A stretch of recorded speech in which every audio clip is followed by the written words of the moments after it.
Shortly before I was sworn in as president of Congregation Etz Chaim, Noah Levine invited me to breakfast. For those of you who have not met Noah, he is a past president of our congregation and remains very involved and supportive of Etz Chaim. Over breakfast and coffee, we talked about our shul, its history, and its future. Noah asked me what goals I had for the next 2 years. Truthfully, given that we were in the middle of our Renewal 2020 campaign and renovation, as well as a search for an assistant rabbi, my first goal was to see those efforts through to successful completion. We did discuss some other thoughts and tentative plans, though, for what might come next. As Rabbi just said, we had already discussed some new ideas for family programming, leadership development, long-term financial planning, and more. As the saying goes, another cliche, the best laid plans of mice and men often go awry. Yes, I was installed on January 11th. At that time, few of us had heard of the novel coronavirus. If we had, it was seemingly a distant problem contained to China. The following Friday, our daughter Morgan left for a much-anticipated UGA program to study abroad in Verona, Italy. On January 18th, I attended my first Shabbat services as president, and later that evening enjoyed trivia and beer at Suburban Tap with dozens of our fellow congregants. Try that this January. The next weekend, we held an inspirational Scholar in Residence weekend, generously sponsored by the Joyce and Ramey Tritt Family Foundation. Over the next several weeks, our building renovation work continued. At the same time, the Assistant Rabbi Search Committee, Todd Surden, Terry Rittenberg, Joe Ziskind, Lauren Levitan, and Josh Pila was hard at work reviewing resumes and researching candidates. Like many of you, Kenny and I enjoyed several films at the Atlanta Jewish Film Festival. We went out to dinner, saw friends and family, and went blithely about our life. By mid-February, the news about coronavirus intensified. With Morgan in Italy, it really caught our attention as the virus spread into Europe. While Etz Chaim prepared to host an assistant rabbi candidate for an interview, Kenny and I were debating whether and when we should bring Morgan home. Sometimes decisions are made for us. Within hours of my first meeting with our rabbinic candidate, the CDC raised the warning level for travel to Italy, and UGA evacuated the students. In a blink of an eye, Morgan was safely home. Parts of Italy were already under quarantine, and barely 2 weeks later, our own world would begin to shut down, and we would decide to delay our search for an assistant rabbi. Thankfully, Morgan was fine, and after 2 weeks of quarantine, we celebrated the end, ironically, at a favorite Italian restaurant. Although it would normally have been crowded on a Saturday night, the restaurant was nearly empty. Grocery stores were already low on food. Toilet paper was a prized commodity. While we had had a small gathering for Shabbat services that morning, Rabbi Dorsch, Marty Gilbert, and Debbie Deutsch made hasty plans to run preschool, religious school, and religious services for a couple of weeks, or perhaps through spring break, on internet formats many of us had never ever heard of. We figured we would shut down for a few weeks, hold our breath, perhaps get back to normal by Passover. I was hosting our extended family Seder this year and had already started planning the menu. Wow, were we ever wrong. There is no one whose life has not been affected by the coronavirus.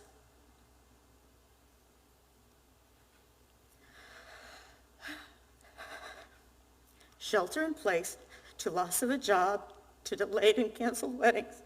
Sorry, folks. Including sickness and passing of loved ones. So much has been lost. And life for our synagogue got really challenging. As the world confronted a threat we truly thought was the stuff of novels and horror movies, and I don't like horror movies. Our goal for Etz Chaim was to continue our mission to provide meaningful Jewish experiences. Almost overnight, we recreated our essential functions over technology. Daily minyan and weekly Shabbat services moved online. Sadly, we conducted funerals with a bare minyan of 10 people standing yards apart. We sat Shiva and said Kaddish and comforted our friends over our electronic connections. But thanks to the hard work by Rabbi Dorsch, Rabbi Slomovitz, Rabbi Lewis, Marty Gilbert, Heather Blake, Stephen Resnick and the USY kids, and several congregants, we have never missed a service.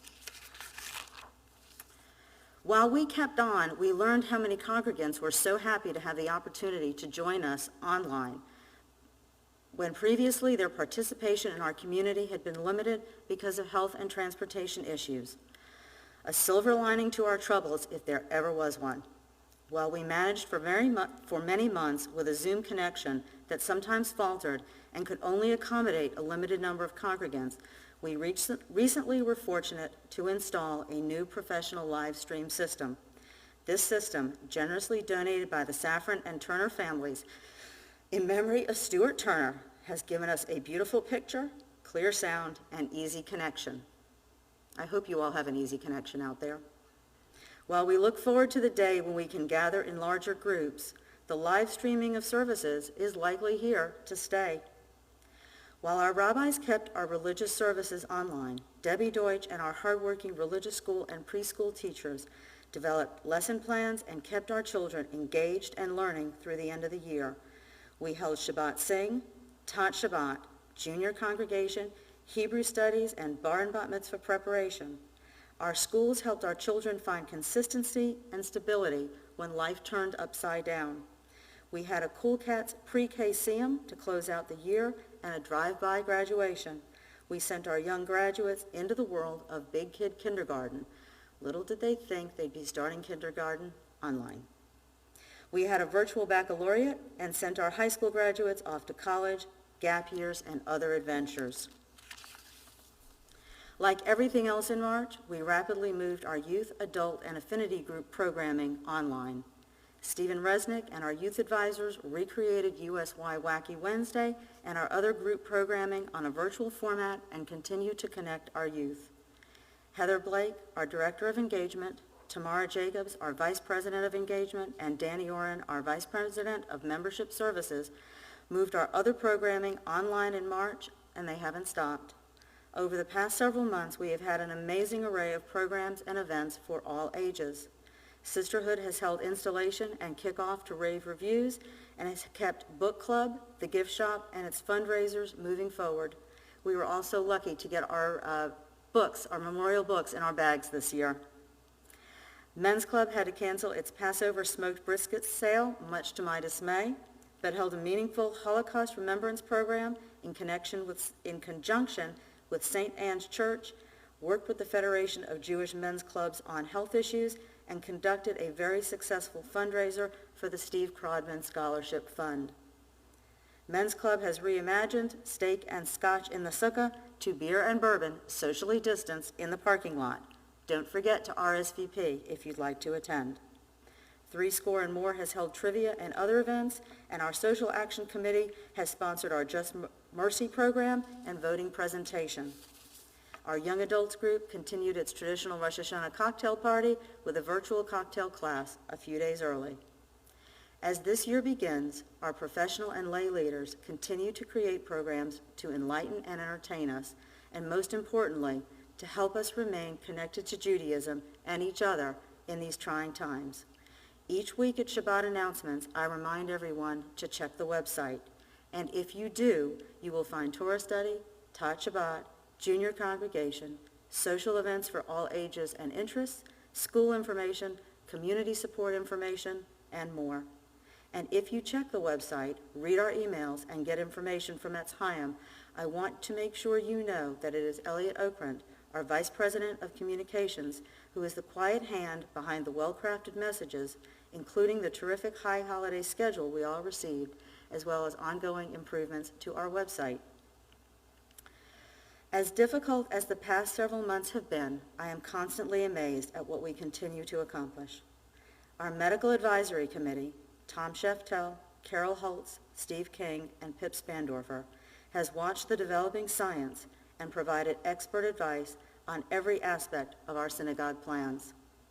With their help, Debbie and her teachers and staff, and our Education Vice President Lance England, and our Boards of Education and Preschool analyzed ever-changing recommendations for school reopening.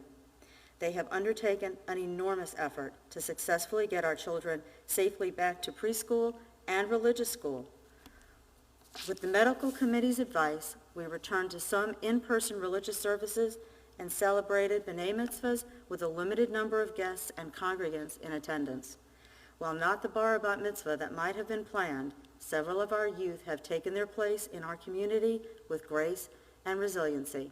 They will certainly always have a story to tell.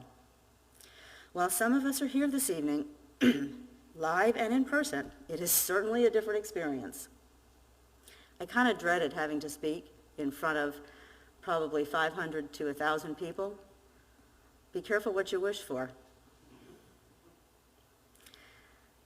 But the experience is uplifting. As I said, the experience is uplifting and I must admit a little depressing.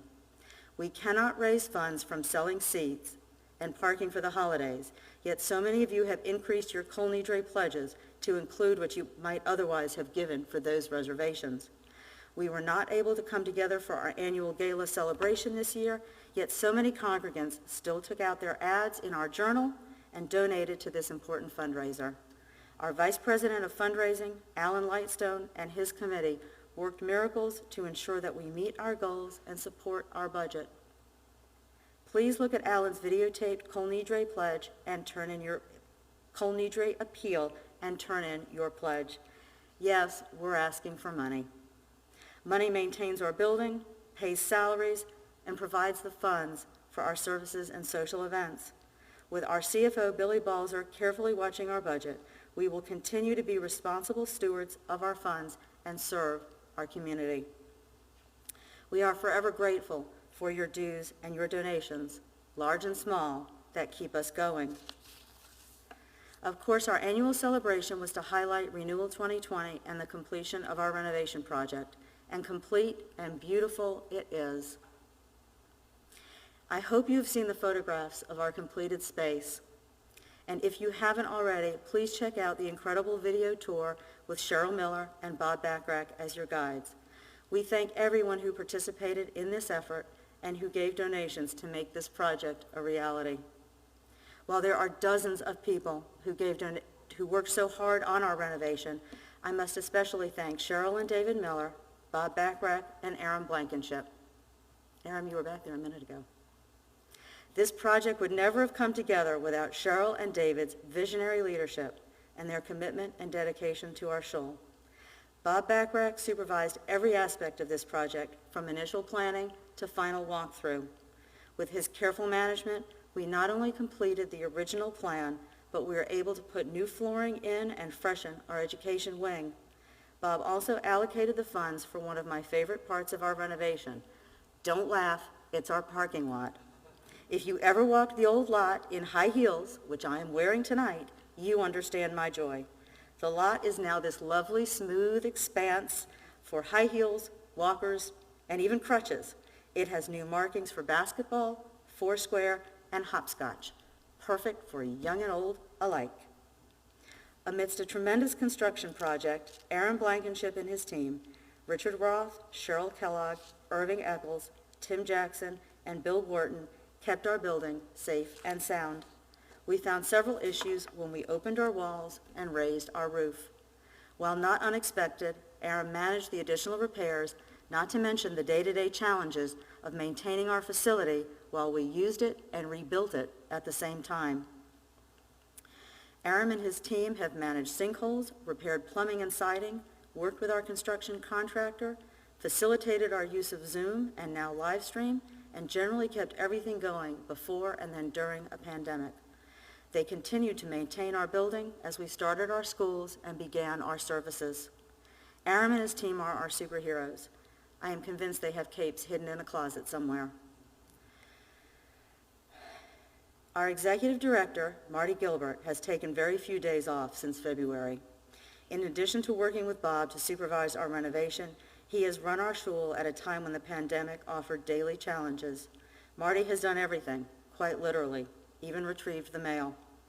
With strong support from Ellen Felzer, Betsy Fitzwater, Bernice Isaac, and Lisa Singer, he has managed our full operations even when we had to abruptly adjust to a remote world. He managed our Paycheck Protection Loan application and oversaw the spending so the loan will be fully forgiven, a huge help to our bottom line. Aside from these highlights, I cannot begin to list every issue and detail that Marty has tackled in the past several months. The complexity of keeping our shul functioning during this pandemic is astounding, and Marty has handled every detail with humor and grace. As we have moved into our holiday season and fall, we continue to find ourselves in uncharted territory. The pandemic has not subsided, and here we are with our virtual high holiday services when we would much rather be here in person, finding a place to park, perhaps walking a few blocks. Okay, I don't miss that. Dropping our kids off at youth services and babysitting, greeting our friends, finding a seat, and whispering too loudly. And yes, praying, atoning, and finding meaning in our world. While we all hope things will change sooner rather than later, Etz Chaim continues to be here for all of us. Rabbi Dorsch, Rabbi Slomovitz, and Rabbi Lewis continue to inspire and educate. They build innovative programming, engage us with Torah, and the guidance that helps us through our world and its challenges. Rabbi Dorsch, as our senior rabbi, has led us during these difficult times with patience and an endless dedication to our congregation. At a time of tremendous upheaval, he has embraced tradition while adapting rituals to practical necessity. Did you ever think a conservative shul would broadcast services? Rabbi Dorsch has consoled, encouraged, and persevered, and is already planning our post-pandemic future. I am beyond grateful for all of our rabbis' leadership, advice, friendship, and mentorship over the past several months. I've been told that every synagogue president has some kind of crisis to deal with. With all due respect to those who served before me, I think I may have one. And I stole that line. I did not create it myself. You may think I mean I have won some sort of whose crisis was worse competition, and I guess I do mean that a little. But what I really mean is that by having the honor to serve this congregation, even with all the challenges we continue to face, I am blessed. I have Allison Safran, our immediate past president, who continues to be a teacher and sounding board, and who continues to work hard to support our congregation. I have Jamie Lyons, our executive vice president, whose advice and counsel has been invaluable as we negotiate treacherous waters. Jamie's here somewhere. There she is. We are here tonight and have run our holiday services smoothly so far because our vice presidents of religion, Robert Gray and Harris Fogel, have spent hours with Rabbi Dorsch figuring out how to conduct our services in these most difficult circumstances. The hard work, commitment, and leadership of our entire executive committee and board of trustees has enabled us to continue in tough times. In addition, we benefit from mentoring by several past presidents who gently guide and watch as we push forward. The reality is that I cannot list every person who contributes to what we accomplish at Congregation Etz Chaim. There are simply too many people in active leadership roles and too many who work quietly behind the scenes, giving their time, expertise, and financial support. It is because of what they do that we have this wonderful community, that we all have each other through thick and thin, health and illness, sorrow and joy. While the past several months have been about holding on to what we have and persevering during our troubled times, rest assured, we are indeed planning for the future. If you have ideas for what you would like to see happen at Etz Chaim, and even better, if you are willing to volunteer to help make those ideas a reality, please let us know. Over these past several months, we have truly continued to fulfill our mission, and while we know it's been a different experience in so many ways, I'm gratified that much is the same. It's this continuity and resilience, even in trying times, which proves that Etz Chaim, as our past president Todd Surden likes to point out, is definitely an exceptional congregation. Finally, and I know you're glad to hear that word, I want to thank my family for being there for me, for being quiet during my seemingly endless Zoom meetings and keeping the dog quiet, and for generally being wonderful. I want to say hello to everyone who's out there in our virtual world, especially my family, who is watching from Rockland, Maine. from Reston, Virginia, from Sarasota, and Indianapolis.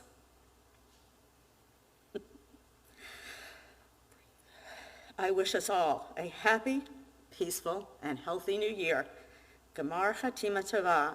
Have an easy fast. I hope to see everybody soon.